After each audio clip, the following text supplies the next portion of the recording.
It was 1893. A resort in Maryland told Charles Douglass that they didn't serve his kind. They thought by denying him a meal, they were putting him in his place. But he didn't argue. He didn't march. He walked down the beach, found the property line, and bought 40 acres right next door. He didn't ask for a seat at the table. He bought the ground the table was sitting on.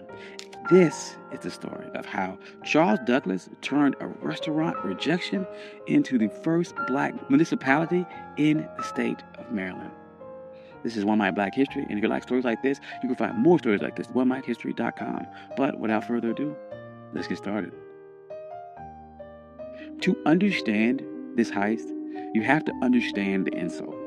It was August of 1893. The Chesapeake Bay was the playground for Washington and Baltimore's elite. The system at the time called the place Bay Ridge. It was known as the Queen of Chesapeake. It was a grand hotel, massive boardwalk, and a restaurant that promised the finest dining on the East Coast. Charles Douglass and his wife Laura, they weren't there to make trouble. They were blackocracy. Charles was a high-ranking official at the Treasury Department. He was polished, he was wealthy, and he was a veteran.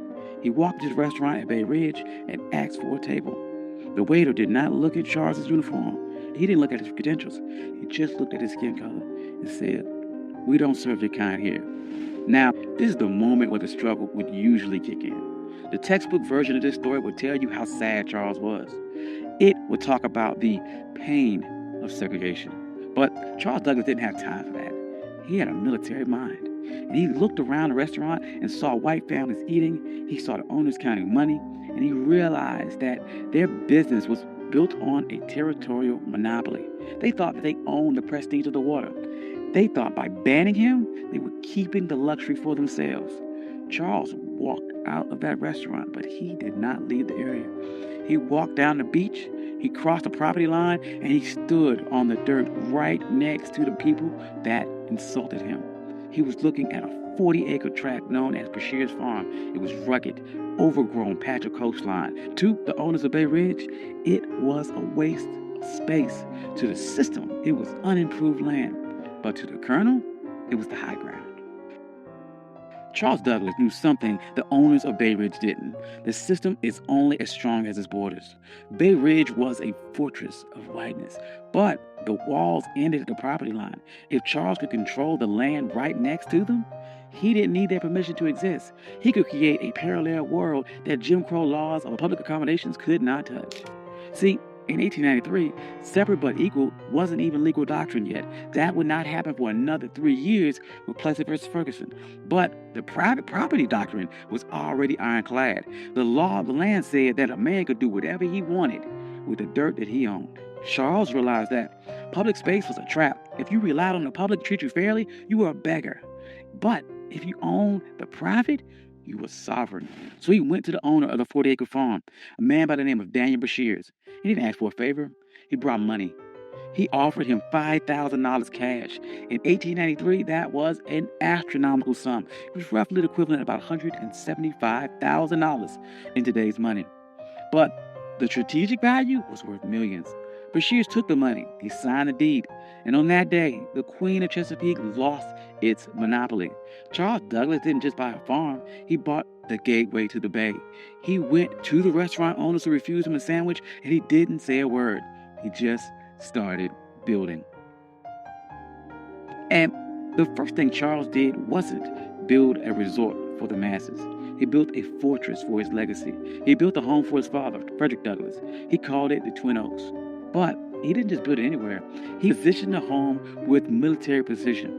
Frederick Douglass had been enslaved on the eastern shore of Maryland. He looked across these same waters as a boy, dreaming of a world where he wasn't property. So Charles Douglass designed Twin Oaks so his father could sit on that property and look directly across the Chesapeake at the very shore where he was once owned. This was psychological warfare. It was a message to the system that if you didn't lose a slave, you lost the entire coastline. Frederick Douglass never got to spend a full summer there because he died in 1895. But the receipt was still filled.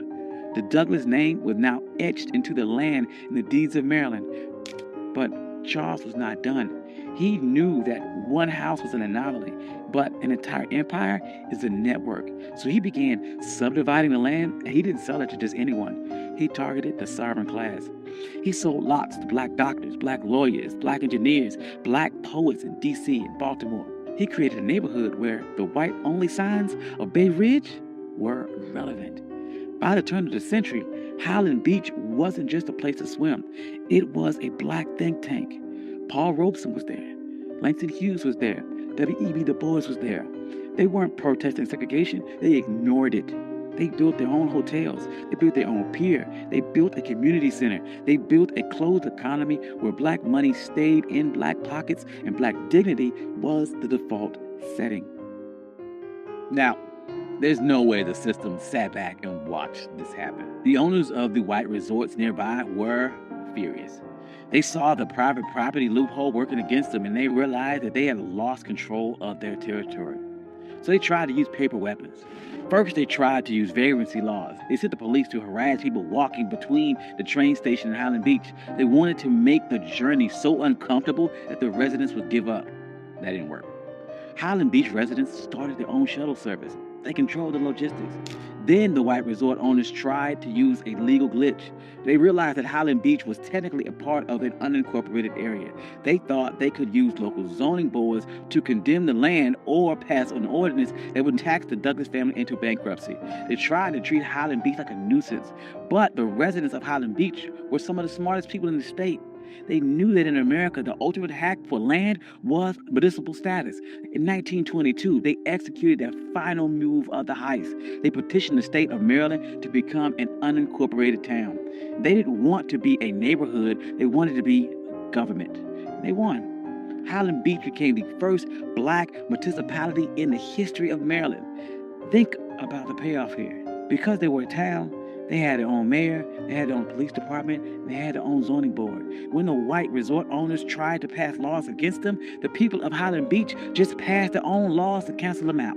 They weren't marching and asking for civil rights. They were exercising their statutory power. By the 40s and 50s, Highland Beach was the summer Apollo. While white Maryland was obsessed with keeping its beaches segregated, Highland Beach was outproducing them culture and social capital. But the winds, they are changing, and the system shifted its strategy. In 1964, the Civil Rights Act passed and the public accommodations were integrated. On paper, this was a victory. But in a world of real estate and sovereignty, it was a Trojan horse. The system realized it could not keep black people out of the water anymore, so it decided to make the land too expensive to keep. This is the new Jim Crow. As white developers realized that coastal property was the ultimate asset, they began using tax assessment and eminent domain and environmental regulations to squeeze black families off their land. In places like Hilton Head and Bruce's Beach in California, the system succeeded. They stole land back using the laws that were supposed to protect landowners. But look at Highland Beach today. It's still there. It survived the rise of developers. It survived the collapse of other resorts. It survived because Charles Douglass didn't build a charity. He built a closed-loop system. The residents of Highland Beach understood that the land wasn't just for lounging. It was for continuity. They passed these down for generations. They created trust. They created a black culture of holding the line. During the Civil Rights Movement, we get caught up about the seat of the lunch counter. But Charles Douglass reminds us that the lunch counter is just a piece of furniture, and that if someone owns the building, they can always find a reason to move the chair or keep you out. The true power is owning the blueprints. Charles Douglass was told his money wasn't good enough for a meal, and he didn't waste a second trying to change that with his mind. He used that energy to change the map. He proved that when the system closes the door, you can't keep knocking till your fists are bloody.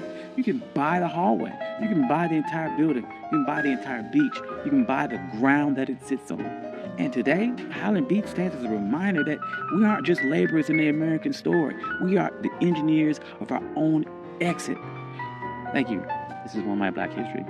I'm your host, Country Boy. If you like stories like this, you can find more stories like this at onemilehistory.com. Hope you enjoyed this. This is something different. I enjoyed this a lot.